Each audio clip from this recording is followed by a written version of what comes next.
৫৩ বছর পর আবারও চাঁদের উদ্দেশ্যে মানুষ পাঠালো যুক্তরাষ্ট্রের মহাকাশ গবেষণা সংস্থা নাসা। ফ্লোরিডার কেনেডি স্পেস সেন্টার থেকে সফলভাবে উৎক্ষেপণ করা হয়েছে আর্টেমিস 2 মিশন।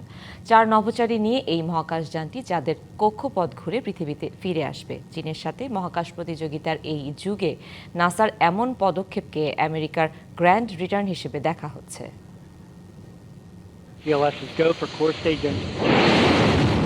পহেলা এপ্রিল সূর্যাস্তের ঠিক আগে ফ্লোরিডার কেপ ক্যানাভেলার থেকে ঐতিহাসিক যাত্রার সূচনা হয়। নাসার শক্তিশালী স্পেস লঞ্চ সিস্টেম বা এসএলএস রকেট অরিয়ন ক্রু ক্যাপসুলকে নিয়ে ছুটে যায় মহাকাশের দিকে। এর মাধ্যমে অর্ধ শতাব্দীরও বেশি সময় পর আবারও চাঁদের পথে যাত্রা শুরু করলো মানুষ।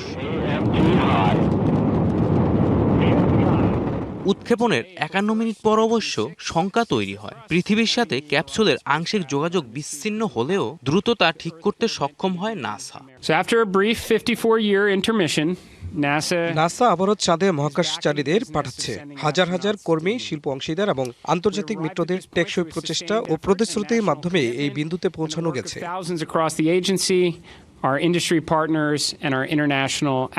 ঐতিহাসিক এই মিশনে রয়েছেন নাসার রিড ওয়াইজম্যান, ভিক্টর গ্লোভার এবং ক্রিস্টিনা কোচ। তাদের সঙ্গী কানাডিয়ান জেমেরি হ্যানসেন। 10 দিনের এই মিশনে তারা চাঁদের চারপাশ প্রদক্ষিণ করবেন এবং এই সময় মহাকাশ থেকে সূর্যগ্রহণ দেখারও অনন্য সুযোগ পাবেন তারা।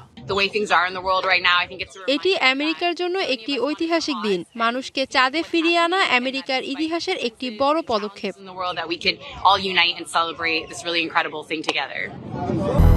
200-র বেশি সার্ভিস ও ফিচারে লেনদেনের সব বিকাশ অ্যাপে সম্ভব।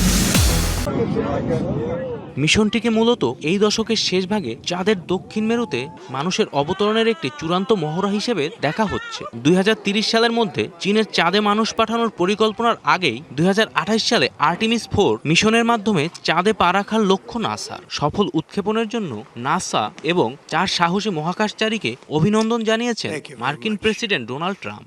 My fellow Americans, good evening. Let me begin by congratulating the team at NASA. 5 দশকেরও বেশি সময় পর মানুষের এই চন্দ্রযাত্রা শুধু যুক্তরাষ্ট্রের জন্যই নয়, বরং সমগ্র মানবজাতির মহাকাশ গবেষণার জন্য নতুন দিগন্তের উন্মোচন করল।